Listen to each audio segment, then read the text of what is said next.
साथियों सलाम, नमस्ते, सत श्री अकाल और जय भीम जोहार।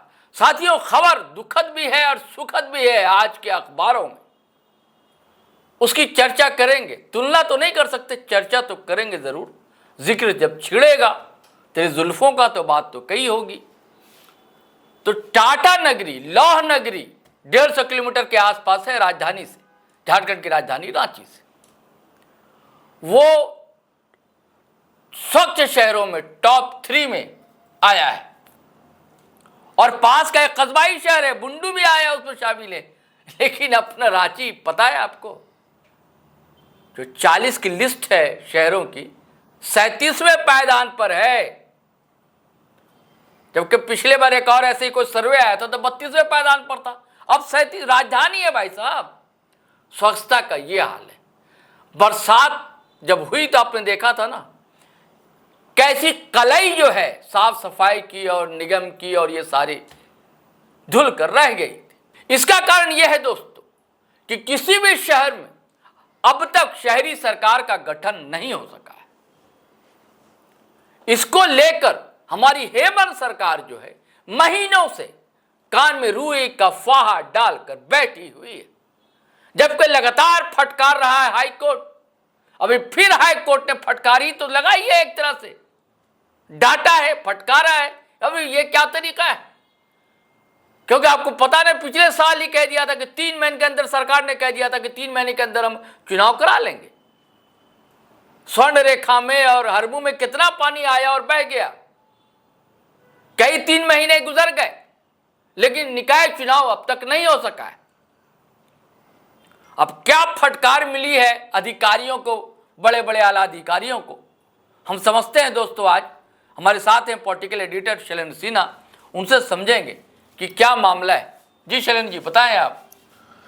देखिए, नगर निकाय चुनाव के मामले में जो मुख्य मामला आज जो सामने आया है, या फिर जो आप हाईकोर्ट की बात कह रहे थे, जो हाईकोर्ट ने जो फटकार लगाई है, निश्चित रूप से बहुत सख्त टिप्पणी की है इस मामले में।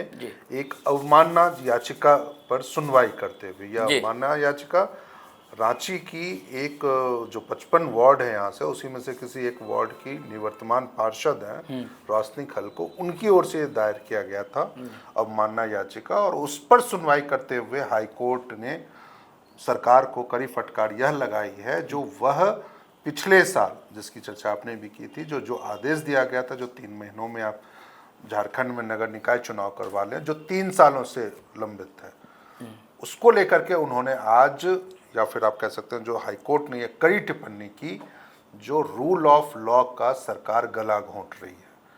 बड़ी बात ये कहती हुई, यही वजह है जो सरकार पे और जो सरकार का पक्ष रख रहे थे अधिवक्ता, उस पर हाईकोर्ट इतनी सख्त नाराज थी, जो उन्होंने अपने मौखिक आदेश में टिप्पणी में ये कह दिया, जो अगली सुनवाई 25 जुलाई को जब होगी, तो उस समय झारखंड की मुख्य सचिव सशरीर अदालत में मौजूद रहने चाहिए और उनके खिलाफ सुनवाई के दौरान चार्ज फ्रेम किया जाएगा, जो अवमानना को लेकर के उनके खिलाफ क्या क्या कार्रवाई आने वाले दिनों में हो सकती है। क्योंकि नगर निकाय चुनाव लंबे समय से 3 साल से झारखंड में नहीं हुए, जिसकी वजह से सरकार को, मतलब कि आप समझ सकते हैं, जो नगर निकाय के लिए जो केंद्र सरकार पैसा देती है उनके प्रबंधन और चीज़ों के लिए, वो नहीं मिल पा रहा। इसके अलावा जो 15वें वित्त आयोग है, अब 16वें वित्त आयोग की भी तैयारी हो रही है, उनकी अनुशंसा को लेकर के पिछले दिनों झारखंड में दौरा भी हुआ था 16वें वित्त आयोग, लेकिन 15वें वित्त आयोग में भी 2 साल सरकार को पैसा उसका नहीं मिला था।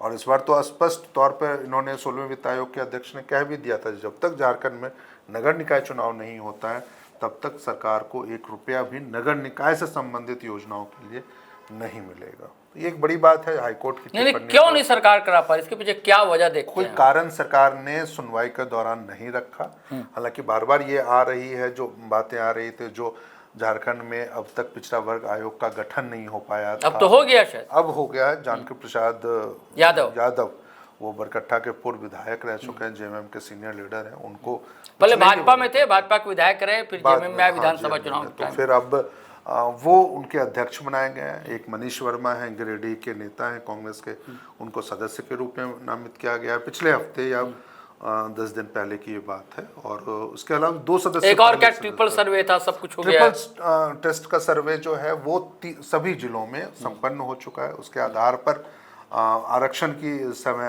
आरक्षण तय करना था, तो वो सरकार ने पूरा कर लिया। लेकिन अभी जो मुख्य मसला यह है, जो राज्य निर्वाचन आयुक्त के पद पर किसी कोई नहीं है, वो पद अभी खाली पड़ा हुआ है। और पिछले लगभग अब 1 महीने से आप समझ सकते हैं जो सरकार की जो स्थिति है, हेमंत बाबू खुद दिल्ली में बैठे हैं अपने पिताजी और राज्यसभा सांसद शिबू सोरेन के स्वास्थ्य को लेकर के। तो मुझे लगता है जब तक शायद वहां से नहीं लौट के आते हैं या उससे पहले शायद परिसीमन भी फिर होगा नए सिरे से। अब सरकार क्या निर्णय लेती है इस मामले को लेकर के वो तो सरकार ही ट्रिपल जाने टेस्ट वाला था। लेकिन का मामला तो वही था, परिसीमन का भी था और प्लस रिजर्वेशन का भी एक मामला था। हाँ, तो परिसीमन से ही जुड़ा रिजर्वेशन है, उससे जुड़ा हुआ मामला है, तो निश्चित रूप से। लेकिन ये जरूर है जो सरकार को निश्चित रूप से गंभीरतापूर्वक सोचना चाहिए, क्योंकि यदि 25 जुलाई से पहले आपने कोई ठोस निर्णय इस संबंध में नहीं लिया और जिसकी जानकारी आपने 25 जुलाई को नहीं दी मुख्य सचिव की उपस्थिति में, मौजूदगी में, तो निश्चित रूप से बड़ी देखिए सर्वे है, सर्वे ये बता रहे कि 40% घरों में झारखंड में जो है उठावे नहीं हो रहा, कचरा नहीं हो रहा। निश्चित रूप से देखिए, क्योंकि जो प्रबंधन है या जो इसके लिए जिम्मेदार लोग हैं, जो जिम्मेदार वार्ड पार्षद होंगे, जो नगर निगम का मेयर होगा, चाहे नगर पंचायत के अध्यक्ष होंगे, नगर पालिका के अध्यक्ष होंगे, जो उनकी जिम्मेदारी बनती है, तो वो तो झारखंड में ठप पड़ा हुआ पिछले 3 सालों से। तो ऐसी स्थिति में तो वो तो फिर अधिकारियों के भरोसे और बेलगाम या बेपरवाह, आप बेलापरवाह जो आप कह सकते हैं, जो एजेंसियां, जो कार्यकारी एजेंसी हैं या जिनको कचरे का उठाव और या तमाम चीज़ों की व्यवस्था करने का, वो उनके जिम्मे आपने छोड़ रखा है। उनकी मतलब निगरानी के लिए आपके पास कोई व्यक्ति नहीं है, उनके आप कार्यों की गुणवत्ता को जांचने के लिए उनके पास कोई नहीं है, ये देखने के लिए कोई नहीं है जो हाँ वो नियमित रूप से कचरे का उठाव होता है या नहीं, उसको कहाँ डंप किया जा रहा है या तमाम चीज़ें ऐसी। यही वजह है ना, देख लीजिए जो आखिर रांची के 37वें स्थान पर आने का क्या मसला है, क्यों नहीं आ रहा, जबकि पूरी सरकार यहीं बैठी है, पूरे विधायक यहीं बैठे हैं, पूरे अधिकारी यहीं बैठे हैं, नगर विकास विभाग यहीं बैठा हुआ, बावजूद इसके यदि आप रांची का ख्याल नहीं रख पा रहे हैं और वो यदि स्वच्छता सर्वेक्षण में, और ये केंद्र सरकार के द्वारा, केंद्रीय मंत्रालय के द्वारा ये किया जाता है, और उसमें यदि आप 37वें स्थान पर आते हैं तो ये तो राजधानी है, बताइए। निश्चित रूप से राजधानी है। मुझे नहीं लगता जो और ड्रेनेज सिस्टम भी यहाँ, लेकिन बारिश में क्या हाल होता है आप देखते हैं। सिर्फ ड्रेनेज ही की बात नहीं करें, आप हर चीज़ों की बात कर लीजिए। जो आप मतलब समझ लीजिए जो देश में 28 राज्य हैं और 28 राज्यों में मुझे लगता है जो सबसे यदि निचले पायदान पे यदि कोई राजधानी होगी, निश्चित रूप से राजधानी होनी चाहिए। हालांकि कोई इसको लेकर के कोई स्पष्ट आंकड़ा या स्पष्ट कोई बातें सामने नहीं आई है जो राजधानियों की स्थिति स्वच्छ सर्वेक्षण में क्या रही है 24-25 में, लेकिन ये जो स्थिति है इनकी रांची की, उससे तो हम यही अनुमान लगा सकते हैं जो वो निश्चित रूप से सबसे निचले पायदान पे गए। लेकिन बावजूद इसको लेकर के जिसको इस पर कोई बात नहीं कर रहा है, किसी सरकार के किसी पदाधिकारियों की टिप्पणी नहीं आती है। आप देख लीजिए जो कल वहाँ पे नगर विकास विभाग के अधिकारी जरूर उनसे राष्ट्रपति महोदया से वो पुरस्कार लेते हुए नजर आते हैं, जो 2 अधिकारी हैं, लेकिन रांची की क्यों ऐसी स्थिति है इस पे कोई चर्चा नहीं कर रहा। ये तो शर्मनाक है। यदि आप उनके द्वारा जो रिलीज भेजी गई थी और ये तमाम जो विभागीय एक स्तर पर जो प्रतिक्रिया आई थी इस पूरे मामले को, वो इसका क्रेडिट दे रहे हैं। जो जमशेदपुर यदि आज 3रे स्थान पर है, बुंडू किसी मामले में पहले पायदान पे है, तो वो हेमंत सोरेन के उनकी कार्यकुशलता और उनकी निगरानी और उनकी संवेदनशीलता को आधार बनाते उसका क्रेडिट जरूर दे रहे हैं जो उनके नेतृत्व में और जो साथ में नगर विकास मंत्री। देखिए मेरी निजी राय चलन जी वो ये है कि जमशेदपुर की क्रेडिट तो सरकार को उतनी नहीं लेने चाहिए, नगर निकाय भी वहाँ है नहीं। मुझे लगता है कि वहाँ जो कारखाने हैं टाटा ग्रुप्स के, तो वो लोग ध्यान रखते हैं, अपनी चीजों का ध्यान रखते हैं। हाँ, साफ सफाई पे बड़ा ध्यान रखते हैं, हर चीज का। हाँ, उनका अपना सिस्टम है, तो ये वजह मुझे दिखती है। वो ठीक है, स्वच्छ शहर में शामिल है। मुझे यही नहीं मतलब मुझे क्या, बहुत लोगों को ये शायद उनके मन में भी सवाल आते होंगे जो फिर रांची 37वें स्थान पर कैसे आ गया, इसको लेकर के चर्चा क्यों नहीं होती, इसको लेकर के सवाल क्यों नहीं उठता है, जो आखिर किसी की जिम्मेदारी तय क्यों नहीं होती। क्या इस रिपोर्ट के आधार पर जो जिन जिन शहरों का प्रदर्शन बहुत निराशाजनक रहा है, तो क्या सरकार कोई कार्रवाई करेगी उस मामले में, या विभाग कोई कार्रवाई करेगा क्या, जो आखिर किन परिस्थितियों में ये चीज़, आप पैसे कितने खर्च कर रहे हैं, ये तक हम आप देख सकते हैं। और चीज़ों पे जो इतना बड़े बड़े पोस्टर और बड़े बड़े वो स्वच्छता सर्वेक्षण को लेकर या स्वच्छता को लेकर के अपना आ रहे बच्चों के साथ आप मतलब कि रोड शो कर लीजिए, चाहे आप प्रभात फेरी निकालिए, तमाम चीज़ें कर लेते हैं। लेकिन स्थितियाँ क्या होती है जस की तस। आज भी आप देख लीजिए ना, जो बारिश होती है रांची में, तो लगभग हर चौक के आसपास आपको बड़े बड़े कूड़े का ढेर, और वो फिर बारिश के पानी में वो मिलता हुआ नजर आता है, बीमारी को जन्म देता। निश्चित रूप से वो बीमारी। तो सरकार को भी ये देखना चाहिए, ये सिर्फ खबर मात्र बन के नहीं रह जाए जो जमशेदपुर को तीसरा स्थान मिल रहा है और वो बुंडू को वो, आप उससे खुश जरूर होइए, अच्छी बात है।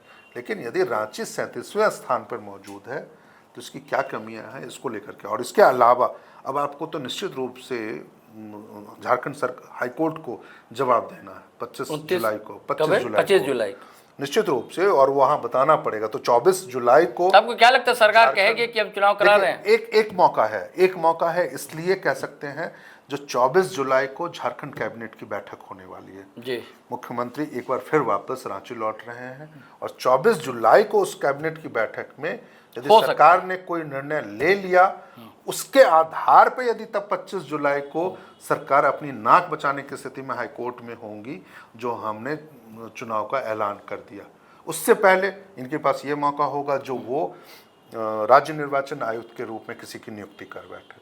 तो 2 अवसर तो इनके पास हैं जो सरकार अपनी नाक बचा ले हाईकोर्ट में। जी साथियों, अब देखिए सरकार अपनी नाक कैसे बचाती है और निकाय चुनाव कब होता है। संभावना तो है और बलवती है। शैलेंद्र जी भी बता रहे हैं, वो ये है कि कैबिनेट की बैठक होने वाली है।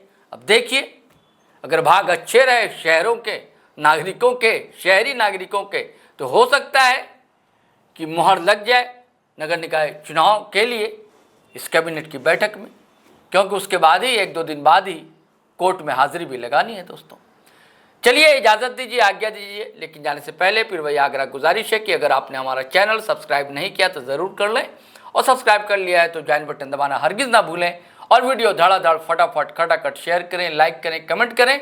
आज्ञा दें, इजाज़त दें। जय हिंद, जय भारत।